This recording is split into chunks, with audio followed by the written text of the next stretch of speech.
काल गुढीपाडव्याच्या निमित्ताने ट्रॅडिशनल लूक करून मी मस्त तयार झाले होते. आज दीदी आणि जिजूंचं खूप मोठं स्वप्न पूर्ण झालं आणि त्यांच्या या स्पेशल दिवसाला सेलिब्रेट करण्यासाठी दोन्हीकडचे फॅमिली मेंबर्स आले होते. सगळ्यांनी एकत्र बसून मस्त स्नॅक्स खाल्ले. त्यानंतर माझं आणि दीदीचं एका महत्त्वाच्या विषयावर डिस्कशन चालू होतं. कारण आज गुढीपाडव्याच्या शुभ मुहूर्तावर आपल्या अकॅडमीमध्ये येणाऱ्या वर्षासाठी मुलांची ॲडमिशन बुकिंगची प्रोसेस होती. त्यामुळे आमचं दिवसभर तेच काम चालू होतं. त्यानंतर संध्याकाळी मी गेले होते पप्पांसाठी मोबाईल घ्यायला, कारण पप्पांचा मोबाईल खूप खराब झाला होता आणि ते तर स्वतःसाठी मोबाईल घ्यायलाच तयार नव्हते.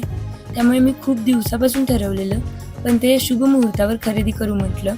आणि खरंच स्वतःच्या कमाईमधून जेव्हा आपण आईवडिलांसाठी काहीतरी करतो ना, तो क्षण एक वेगळाच आनंद देऊन जातो.